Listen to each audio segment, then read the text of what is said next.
Hey everybody, watch this review here with a look at the variant Cyclops from the Wave 10 Marvel Legends. That's the Sentinel series. Well, recently I figure I've been doing like a lot of reviews where I'm kind of so-so or negative, so I figured I'd do a figure that I know I like already. Now, I actually bought him in package, but I mean, he and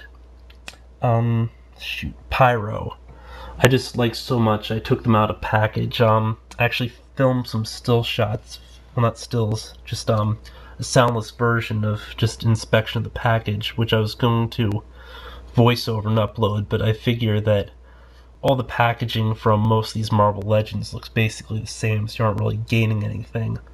I will just quickly show you what it came with, which is the Sentinel arm. A very, very nice arm. I love the matting effect on the paint and so forth, and the texture. And he comes with a comic. Who will lead them? Now, the answer, Storm. And this, of course, is the depowered Storm from after they rescue her from, I think it was the Shi'ar. I don't remember how she lost the power, but in this comic it discusses the fact that she's lost it, but she's going to lead anyway, just so he can take on his life with his wife, Madeline Pryor. That was sometime after Jean Grey died for the first time. She's died a considerable number of times, and Madeline Pryor, I think, was ultimately revealed to be maybe a clone or some other stupid thing, but Madeline Pryor, I believe, became the Black Queen of the Hellfire Club. I'd have to look it up, but I think she turned into something crazy. But the variant.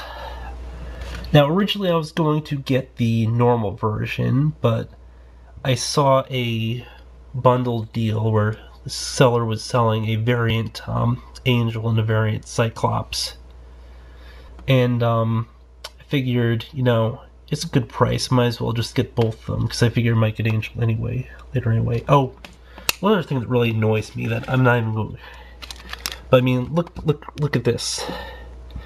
Now I can understand like putting in a comic, but I kind of dislike the fact that they'd not put in a different comic for the variant. I mean, it's just a little hang-up of mine, because you see him in the normal costume, but you don't see him in his variant costume, the one that's actually represented, but, you know, that's just me. But yeah, I mean, I didn't really like this costume a ton, but this is his, X-Factor look. The original X-Men become the first X-Factor, I believe offhand. But, this is the look you'll see for him in, Spider-Man and the X-Men in Arcade's Revenge for the SNES and so forth. So game, but it's just ungodly hard, and it just has so many stupid design flaws. All in all, I think he's actually a pretty nice looking figure. I like his paint, I like the build, but there are just a few problems I just noticed immediately, because I sort of nitpick a lot. But if you'll notice the way that his boots go, I forget what the boot style is, but you'll notice that the threads and so forth go down towards the middle here, but on this side they don't, so it goes a bit to the right of the foot. I mean, his right, our left.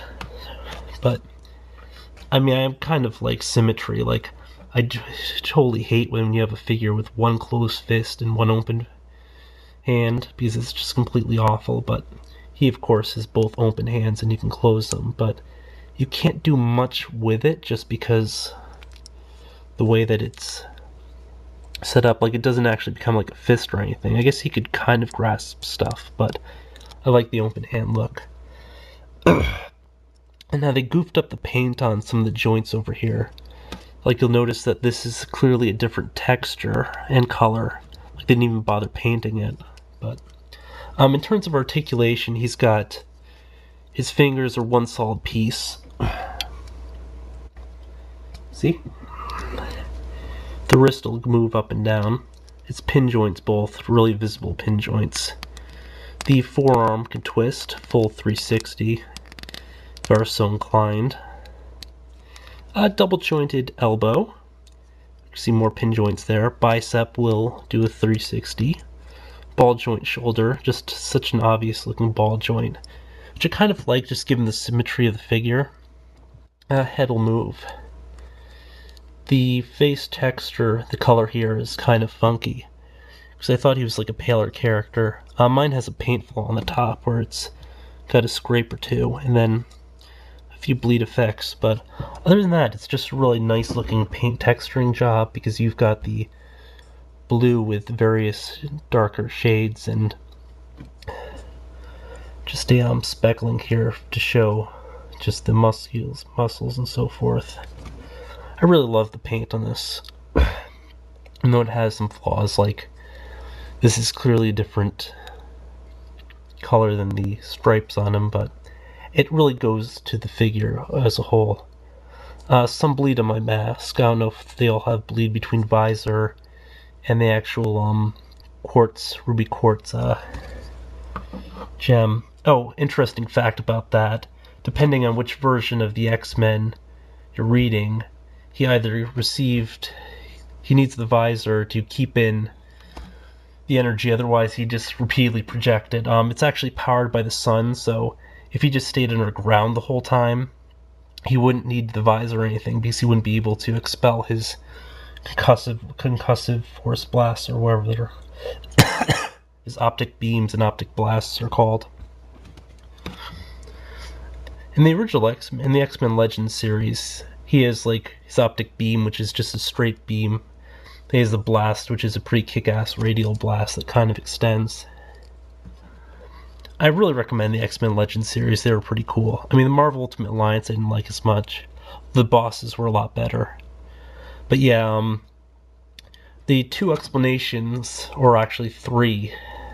I mean, the first explanation, which some people generally accept, is the fact that it's just an inherent drawback to his power, but before that, it was explained as he suffered a head injury as a child, and as a result of that head injury, he can't shut off his power. The third explanation was he has a mental block, which prevents him from shutting off the power, which I think the White Queen Emma Frost, or another one of the psychos, by which I mean the telepaths, ones with psychic abilities, or helped him get over it, and for a while he was able to sort of go without the glasses and the visor. But from behind you'll notice he has the little peg joint for his stand, in case you want to do like a mid-air kick.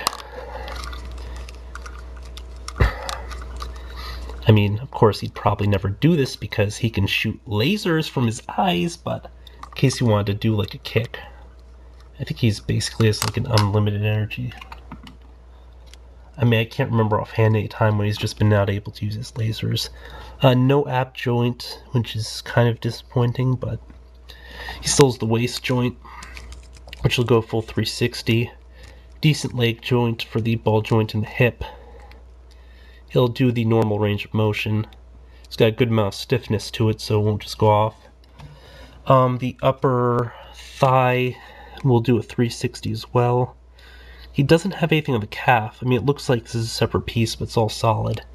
And double joints at the knees. And of course the ankle here. Move, and the toe will do that stuff. I mean, the only time you'd ever use the toe is if he's crouching to fire, maybe. I've never been a big fan of the toe joint. I guess it does help occasionally, but underneath you can see that they didn't really do anything special for the under the foot, but yeah, he's actually a really decent looking figure, and out of all the Cyclops, I'd probably recommend going with the one from the Sentinel series as opposed to the other versions. I know Hasbro did one for the Brood series, and maybe it was, I think it was the Brood, I don't remember offhand. But they've probably done him a few times.